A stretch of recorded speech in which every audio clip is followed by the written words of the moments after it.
Good morning. Happy Friday. Welcome to Brewing Happiness. Grab a cup of your favorite brew and we're just going to have a conversation, right? I do want to announce that starting today, I am streaming live, not just on Facebook, but on YouTube. So welcome, YouTube. And we'll see how this goes, right? I appreciate it. So, achievemophobia is our topic today. You know I love strange words.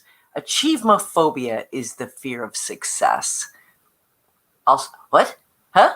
Fear of success? We've heard of fear of failure. Everybody's afraid of being a failure, but who's afraid of being a success? Well, that's our topic today. And it's a real thing, and frankly, I suffer from it. So we're going to talk about this today. Now, if you're here on the replay, I'd love it if you'd leave me a note that just says, hey, you're watching, and hey, like it, hate it. I'd love to know either way. What I especially love are emojis or likes, hearts, hugs, and definitely shares. Anyway, back to our topic today, whatever you choose to call it, fear of success, achievemophobia. It's associated with negative impact of your overall life, right? It's a real fear. The fear of success is really more the fear of the results of success than success itself. But whatever you're afraid of, it's causing self-sabotage, guilt, shame, heartache. It's centered on the potential consequences of success. Now, I said this was, good morning, Debbie is here. Well, not quite here yet, but she'll be here in a second. The fear of success is an embarrassing fear, right? Like I said, this is embarrassing. Why would you be afraid of being fabulously successful? All my life, I've wanted to be a speaker on a national stage, right? All my life, I've wanted to be a motivational speaker, speaking to thousands of people, impacting lives, people cheering for me. We know the drill, right? And yet, achievemophobia, terrified of that same success. So this is a personal show for me today because this is indeed something I suffer from. For me, it comes in the form of, I'm starting to see a little success with my show. Got a few regular watchers, getting comments, getting engagement. Numbers are starting to go up. I'm starting to do more organic marketing activities, sort of, that are helping me to grow. So we're starting, success is a snowball. Starts off quietly. I started my show with nobody watching. That's all right. The snowball's starting slowly picking up some snow, right? I'm starting to see the beginnings of success, and yet it's terrifying. It's terrifying that people depend on me, look to me for advice, think I have something important to say, that I'm going to keep continuing to have value to say when I show up every day. These are my fears of success. So just to know that everything we're going to talk about is all advice I'm going to be giving myself. I'll chat a little bit about where I land in this. I mean, it's odd, right? Odd to be fear of success. We think getting there or success means, sometimes we think it means making sacrifices or having to endure some losses. And so we think of successful people as workaholics, don't have any time for their family, right? What's going to worry? What happens if you're in the spotlight? What happens if I outgrow the people around me? What if I'm not up to new responsibilities? What if I'm worried that things will be too complicated and more than I can handle? What if I really hate negative comments and criticisms or feedback from naysayers, and I worry about what social media or what people might say about me? I'm afraid I'm in every one of those bullets. I can find a little bit about myself and my fear that I have a terrific history of inconsistency and procrastinations. I have a horrific history of quitting things when they became hard or making excuses for myself because I didn't really want that anyway. And now I am embarked on this is the final chapter, kids, right? You're 62 years old. This is it. You're going for your dreams. There's no someday when it happens in the future. This is it. I'm doing it. I'm doing it right now. And my palms are sweating right this minute as I talk about this, because all these fears are so real. So where does it come from? Why do we have this silly affliction called achievomophobia, fear of success? Well, it's intrinsically tied to self-worth, sadly. It's a feeling of unworthiness of success, not feeling like you deserve the success that you dream of. Check. Or life circumstances have left us feeling like a victim, maybe. The victim who has no control rather than the hero who takes control. Check. Impostor syndrome. You heard of imposter syndrome? We feel that's the success we have achieved, the things we have completed and done and received some accolades for, undeserved, right? We were just lucky. We didn't do anything to deserve that. Or maybe we just feel like, I'm just as good. I'm the same as everybody else. There's nothing special to see here. Move on. We might not like the people we find ourselves turning into. One of my passions is politics. I'm not talking about it here. I don't talk about it with the Queen of Happiness. She's not that controversial, right? I love to talk politics. I love to talk opinions. I considered being a political commentator. I'm fairly good at taking lots of information and distilling it down to the net of what you need to know, right? I can do that in political theater, but you know what I found? That is very controversial. Everybody has an opinion about you, and in considering two career paths, the Queen of Happiness and talking about happiness and goodness and love and power and forgiveness and positive thinking, or politics and talking about differences and race and dissension and diversity and pursuit of freedom and civil rights. All interesting to me. Could have gone down that path. But boy, one of those paths led to lots of conflict and input by other people. And one led to lots of, for me anyway, happiness. And who doesn't love happiness, forgiveness, how to be a happier person, right? Lack of controversy. What does it say about me? I chose the Queen of Happiness because I didn't like the person I turned into. When I start talking politics, I get really strident. I get really aggressive, assertive. I get really opinionated, and this might be good. I've seen those guys on radio and on talk shows. They need that angst, that intensity to get the point across. But I just didn't like the person I turned into when I start talking about those things. Anyway, I'm off track a little bit. But anyway, we get afraid of who we're going to turn into if we do achieve success. Maybe we're not strong enough to take criticism. Anyway, this is a simple fear of change. Success or growth means change. So, now, excitement and anxiety, right? They can feel the same to us. They have the same physical signals in our body, sweating under your armpits, your heart races, your eyes get big, right? We get a little bit of a charge. So they feel the same and they have many of the same physical signals. It's easy to confuse or conflate these signals, right? I'm getting excited because I'm pursuing something new, but it feels the same as anxiety, so I'm afraid. So you got to be aware that we may end up avoiding things that would be good for us or that we would like to do because of the stresses that they bring. Or we feel their potential, maybe relationship issues. Researchers call this backlash syndrome, right? Backlash avoidance, because when you change, things around you change, right? We may be fear of losing our support system as we change and grow. Sometimes people do not come along with us when we improve and get a level of success. Sometimes there'll be people in your world that will not be happy for you, maybe resentful, maybe not like it that you are growing past them. Another thing to deal with, right? But as a plant grows, here's the analogy. As a plant grows, it does healthy, it blooms, and then at some point it becomes root bound, right? And For that plant, the choice is death or a new environment. If you're the caretaker of that plant, you take it out of that pot and you transplant it with some new dirt into a new pot so it has room to grow even more, right? A new environment where it can thrive.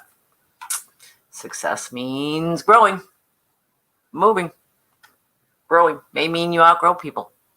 Maybe you outgrow a home. Maybe you outgrow a job. It does mean some growth. Now, here's an interesting fact. Women may avoid self-promotion. And frankly, there's no getting ahead in life without a little bit of self-promotion, right? Hiding your light under a candle, hiding your candle under a bushel. Hiding your candle under a bushel is not the way to move forward, achieve success. But yet, it turns out women may avoid self-promotion because we've been taught since we were little that, bragging, kind of crass, boorish. Ladies don't brag. Now, men, they're taught to promote themselves since they're small children. Oh, look at that fish you caught. Tell everybody about that big fish you caught. Joanne says, this is so true. It is. And so as women, we are a little bit more in the fear of success category because we've been told to be humble, to very much hide our candle. Don't shine too much. Don't draw attention to yourself. I don't know, maybe this is just my experience, but as a small child. Or, you see, women tend to associate success with consequences far more than men do. True. And maybe as a small child, you were called to show off, or you had some backlash for achieving some success. Check. I have run from success, Joanne says. This is very freeing for me to have this conversation because it's kind of been my deep, dark secret, right? I'm terrified of success, of actually attaining what I dream of doing. This is convoluted, man. But maybe when you were a kid, like I said, you were called to show off.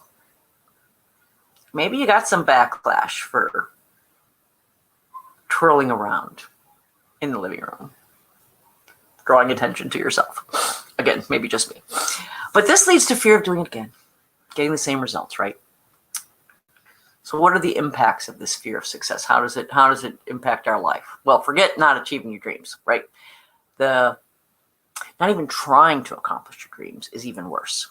And that can leave you so unhappy. So if the fear of being successful is keeping you from attempting success, you're never going to get there, right? You're giving in to the fear. You are making sure that the fear of not achieving something is coming true. Perhaps you started out on a goal, right, one time, but it was difficult. And you gave up, or you let go. I've done this in my life.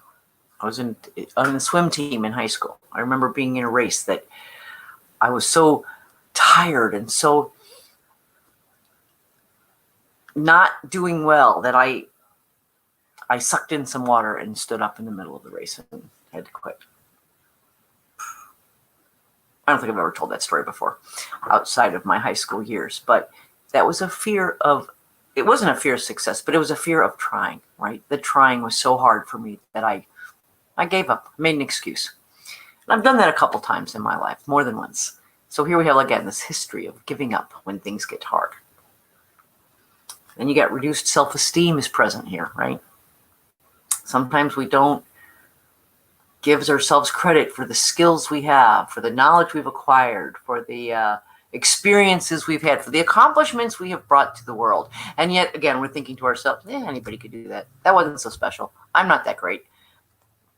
Stop. If you fear success, you probably don't set very high goals because you know you're not going to get them anyway, so why bother?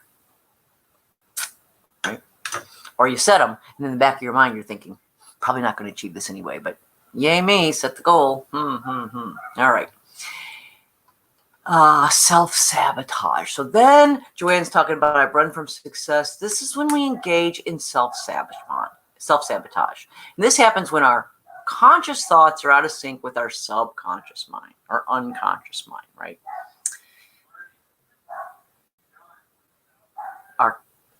More dogs out barking. Our conscious mind is out of sync. We want success.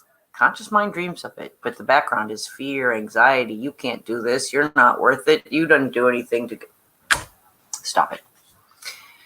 We simply fail to believe in our ability, right? Our ability to grow, our ability to change, again, comes from a lack of self-worth. Failure to understand your own power. Intellectually, I firmly believe God never gives us a dream that we don't have the power to achieve. If you can think it, you can make it happen, right? I firmly believe that in my head, and yet in my heart, still got this, you can't do it, you're not good enough, nobody cares what you have to say kind of thing going on. Like me, you might be like me and engage my programming. We have the family failing, no confidence, right? You might have brought this along as your family. When I was a child, I'd like to say, an exuberant child, lots of energy, lots of chatter and talking and look at me, that's just who I am. And yet I was born into a family that prized children were seen and not heard, right?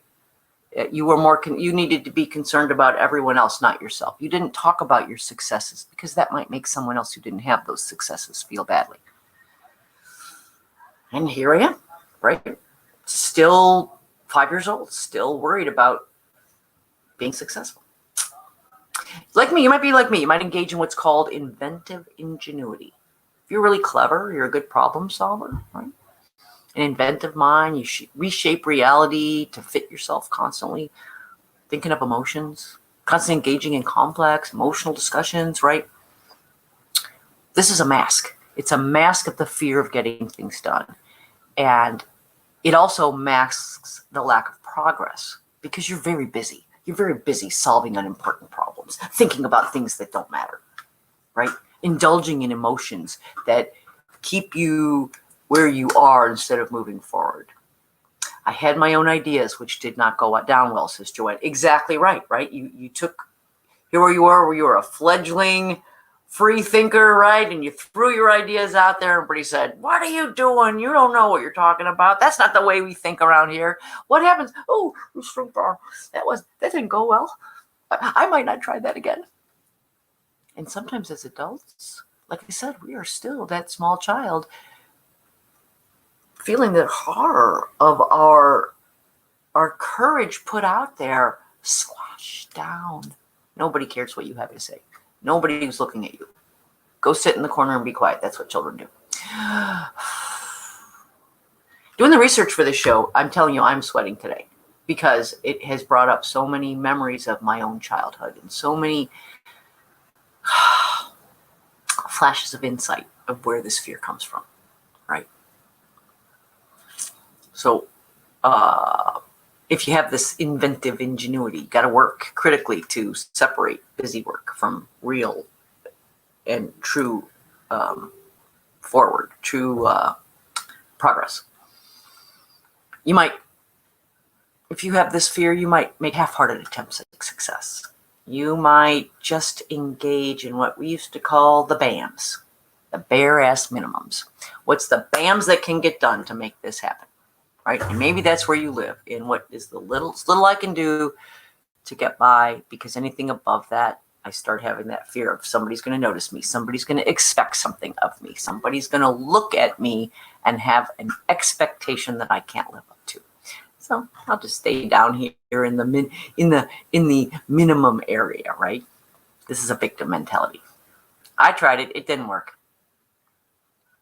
I have a little bit of this going on as I promote my show, as I look for ways to get a bigger audience. There are some very specific and simple things to be doing every day. Post-production, it's called. You do the video and then you do a few things to get your video reach farther. Now, we're not talking about paying for advertising. We're just talking about a couple of simple tweaks, adding some keywords, changing your thumbnail, engaging in other groups, and making friends so people notice you and come and check you out. I don't always do these things. In fact, I've been doing them fairly inconsistently. Let's try that. Say that 3 times real fast. Fairly inconsistently. Because what if I try those things and they don't work? What if I put myself out there even further and nobody cares, nobody watches? Now, this is unrealistic. My feedback to the show has been phenomenal. The people who watch have nothing but good things. Now, they're my friends. They're people who mostly who know me and love me. So maybe I'm getting mixed signals here about what's going on. But my feedback for the show has been phenomenal. Who doesn't love to talk about what makes us happier, right? Again, not very controversial. Everybody wants to be happier. But I'm not doing all those things. I took the class, paid for the class to teach me how to do them, and yet not doing them every day. Because what if I do them and still nobody comes? Kind of build in your excuses when you don't take action, right?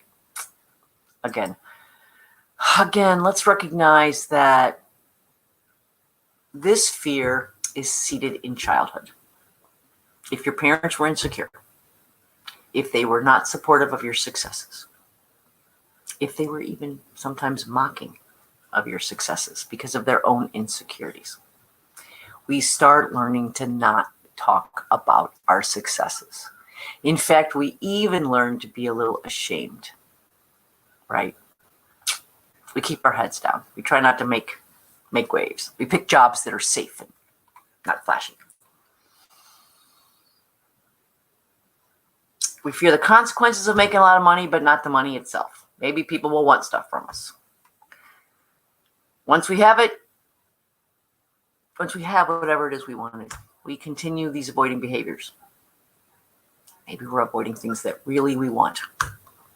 It's an embarrassing fear. It's embarrassing to talk about. I am afraid of achieving what I have declared that I want. Huh? So you don't talk about it. So you don't bring it up and talk about it like other fears, right? It just remains, like I said, this deep, dark secret that something is wrong with you. This is an out of whack fear. Why would you be afraid of something you said you wanted, something everyone wants? All right. So what are we going to do about it? That's the name of the game. How do we deal with this? And so I thought that the list of how to deal with it that I read was spoke to me like this is truth. This is something that can work for me. So first of all, validate this fear by understanding its origin. Like I said, just doing this research has brought up so many memories of me and triggered things in my memories that I wasn't even thinking about or associating with this issue. Shame makes this hard to talk about. But if you can identify it, if you've got somebody that you can talk about it with, that's how we start. Where did this come from? And now maybe you don't have somebody to talk about. Again, this is embarrassing stuff. This is personal, highly personal stuff. Journaling, right? Your journal is your friend. Your journal is your silent, non-judgmental, totally accepting friend that takes all your thoughts, just holds them for you, right? So try to journal. Now, great way to do this is schedule 20 minutes, 20 to 30 minutes a day. We can do this a couple times for about a week. Schedule yourself 2-3 different times. You can tap it out. Oh, Joanne says you can tap it out. That's I never think about the tapping. I always go to my mind, right? Not my body. Joanne, when you come back, remind me that when you come back on, that's something we're going to talk about is tapping out fear. But for me, I like this method of the journaling. You just write down what comes to your mind when you think about your fear of success, right? Try to think about your earliest memories and where were you? Who was with you? What was said? And then finally, how did you feel? Right? Just write it down. You don't do anything with it. Just write it down. Do this a couple times for a week or so until you get a little pattern, rhythm, see a theme going on here, right? Now, the next step is now you're going to see that what's causing it. Now you're going to list your avoidance strategies. Like a fire, right? The origin is an ember, a spark, where it came from. But no ember burns without being fed, right? It wasn't just something that happened to you one time in childhood and then you never thought about it again. That didn't happen. No spark stays burning without being fed. And so we learn, practice, hold on to our avoidance strategies to keep our fear at bay, right? And so it feels good to avoid that thing I'm afraid of right now. In the long run, we are teaching our brain to be afraid. So the first step is to identify all the ways we are unintentionally teaching our brain to stay afraid, right? Big, small, physical, mental. How do you run from success? If you got a decent life, there's tons of ways to keep yourself busy, right? There's always a drawer that needs to be cleaned out. There is always a closet that needs to be organized. Keeping busy, that's right. So sometimes that's how we avoid doing what we need to do. I get on the computer and I do something. I'm doing something. It's not moving my ball forward, but I must be contributing to my success somehow. I'm busy, right? If your big fears all around your work or your job, maybe you don't take on big projects or, raise your hand for opportunities. Here's a hint that you might suffer from this. How do you take compliments? If every time someone gives you a compliment, you bat it away. This old thing, oh, it was nothing. Anytime you deflect compliments from yourself, that's a clue, baby. That's a clue that you might be participating in some sort of fear behavior, right? You might be maybe you're sabotaging yourself unconsciously through sloppy work, showing up late, not giving it your full attention, right? Maybe you hang out with people don't challenge you or push you to your best potential. Maybe you hang out with people who are pretty happy to have you stay exactly where you are today. So you got that behavior. You got that notebook, right? You got that small notebook, your journal. Start writing down this list. You don't have to list them all at one time. This is a week's practice. So get started with what comes to mind automatically. And then during the week, as you find I'm playing a video game right now. I love a little video game on my phone that is my happy place to go to when life gets too much. I just think, I don't want to talk to you. I'm just going to go direct all my angst into this little puzzle, right? Avoiding behavior. Avoidance. Keep a list. Every time you think of some new way you avoid pursuing success, write it down. Right? Keep this list. Let the list grow. It's okay if there's a lot of stuff on the list. It's usually not just one thing, right? Now, let's face these fears. Now, you got to move forward into the situations you've been avoiding. Facing your fears, looking them directly in the eye is the only way there is. There's no shortcut. There's no way around this. What did Zig Ziglar say? There's no elevator to the top. There's just a staircase that requires you to work, to climb every single stair. This is part of that staircase, right? We got to remember that training your brain is going to require change. You're changing the way you think, changing the way you behave. Think of this as the long game, right? Long ball. We're going to start small and grow incrementally in tiny wins, getting ourselves a little shot of confidence every time we achieve something, right? So look at your list. Start with a small one. Start with something that maybe is uncomfortable, but you can do it. And each time you do it, you do something that you're kind of avoiding, you don't want to do. Where's your anxiety level? Write down as you're kind of journaling. This is something I'm avoiding. And as you're thinking about it, 1 to 10 or 1 to 5, make up a scale. Small, low, medium, high, doesn't matter. Make up a scale. Where is your anxiety level at this? Because as you continue to not avoid, or not do the behavior that's causing you to avoid, right? And you keep getting little bits of confidence every time, you're going to see that number on your anxiety scale start to go down, because the anxiety is going away because you're tackling it. It's getting done, right? This is your brain learning not to be afraid. Once it happens, once you're comfortable, once there is no more angst, the anxiety level is coming down, pick another one. Pick the second thing on your list. You got one in the bank. Now we're going to pick the second one. Do the same thing, same cycle. Putting that in the bank. Slowly, we're building our confidence. Wash, rinse, repeat, right? With everything on that list. And no, there are no shortcuts to retraining your brain. You didn't get here overnight. It's most likely you've been feeding this fear your entire life. Check out your environment. What's around you? You know what they say? We take on the attitudes of the 5 people we hang out the most with. Think about your 5 people. Maybe you need to add, maybe somebody needs to go. Maybe you need to add some new people into your life. How do you cut out or mitigate against those negative influences, right? Well, look at those things that can be replaced. What do you have control over right away? Is a poor diet giving you low energy? Maybe eat a little healthier. Lack of sleep causing you to have a little stress? Go to bed a little earlier. Negative friends? Too much partying?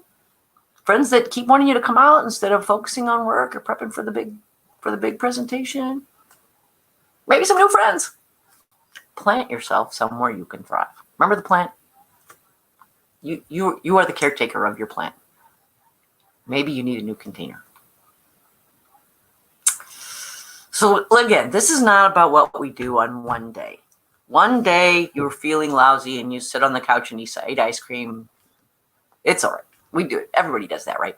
This is about patterns, the sum of our days, the patterns that we repeat over and over and over again, not the one-time anomalies, right? Not what we do one day or someday, but what we do with the sum of our days. Oh, how clever. I said that. Mindfulness. This is about mindfulness, awareness. Oh, I'm doing that thing again. Oh, that thing I wrote down on that list. Here I am doing it again, right? Look for those triggers. Look for the triggers that make you feel uncomfortable, cause your heart to race, cause you to want to revert back to old behaviors, right? Awareness comes up and you go, oh, I'm about to do that thing again. This is where you get a chance to change behaviors and go, okay, I'm afraid of success, so I'd really rather go play my video game because it's so safe. It's so safe. Nobody bugs me. Nobody bothers me. But instead, get busy and do these engagement strategies because that's what I need. That's what needs to get done for me to achieve what I said I wanted to achieve. That's just me. Right? Make a note of these triggers and then follow them through. Understand the cycle, right? Trigger equals emotion or maybe a memory, and then that triggers behaviors. So that's where you want to make the change. The trigger's still going to trigger the emotion. That's not changing. That's subconscious. That's packed in there so tight. You're not ready to unpack that yet. Except maybe Joanne can teach me how to unpack that with a little tapping. Wouldn't that be? Well, maybe there's a little shortcut. But the long form, what we're talking about, right, is the trigger's going to happen. The emotional response is going to happen. But what needs to happen next is a change in the behavior that follows. So I get a fear. Oh, that fear of success. They're depending on me. What if more people start watching? I'll just go play my video game. And then I say to myself, no, that's an avoiding behavior. Let's get those things done on your checklist. Change the behavior. Probably not going to change the trigger. Eventually the emotion will change because eventually the trigger will go away and the emotion will change, but not until the behavior changes. Simple. Seems simple. I say this is kind of like backgammon, right? Simple to understand, difficult to master. Get comfortable with uncomfortableness. That's the message of the day. Get comfortable with your uncomfortableness, right? And then remember too, it's the journey. Oh, greetings from Venezuela. Woohoo, Venezuela. I'm international. Sorry, we're just about at the end, but thank you for joining Encyclopedia Channel. I love you, girl. I love you. This is great. Okay, so then you're going to remember, it's the journey, not the destination, right? Life is lived in the approach to things, but you can't wait until you get there to start enjoying it. So let's make the world better. That is 100% correct. Let's make the world better. So it's the journey. Stop rushing. Allow yourself to be real and present and feel what's going on, even when it's unpleasant. Those unpleasant feelings are signals and guideposts to help you know where to go next, right? Focus on where you are and what needs to be done now. And Joanne says, this is why I'm learning canoeing. I love it, Joanne. You're so good. Canoeing, excellent. Learning new things. You can practice this in everything new we learn, right? So when I was back in my corporate days, I was a process engineer, right? We were in process improvement. And very big is this term that the Japanese use called Kaizen. Kaizen, it means a couple of different things. Mostly it means continuous improvement. It means getting everybody together. You're talking about an organization like a company, right? Getting everybody together who has any impact, who is either touched by or touches this process, and get them all together and figure out where the problems are to fix them. And what they understand in Kaizen is that it's a process, not an event. Continuous improvement is something you're working on every day. You're never going to get there. Because even when you do improve, there's another improvement. When you get to here, now you can get here. When you get here, now you're going to get here. Continuous, constant improvement. A holistic view of all that is impacting your desired results is what a Kaizen is. A slow change over time. You have to focus on where you are going and not be in control. Exactly. And you have to be not too focused on where you're going, right? The goal is great. I'm not saying you don't have goals. We all have goals and visions, and that big, if I don't have a target, where's my, so we'll bring in a canoe analogy, Joanne. Where am I driving my canoe if I don't know where on the shore I want to land? So yes, I need a goal. But life. I love this, Joanne. I'm going to use this again. What? Life is in the rowing. Life is in the learning to move. Life is in the learning to moving the oars, keeping the balance, keeping focused in the same direction, keep moving in this, no stalling, keep moving in the same direction. I love the canoe. The canoe analogy is fantastic. So that's my show for today, kids. That's it. Fear of success. I got it. I'm here to tell you right now, I'm totally admitting it out loud, and I am committing to making these changes that we talked about today. I'm going to start my journal today. I'll talk about it a little in the future. I'll try to keep you in the loop on my journey because I'm going to get there. Fear or not, I'm dedicated to getting this done. My palms are sweating right now. My gut is wrenching because I'm talking about this scary stuff. Come along on this journey. Let's do it together, right? What's your fear? Find your fear, find your triggers, and stick with me. Let's work it out together. All right, that's my show for today. Happy Friday. Until next week, make it a happy day.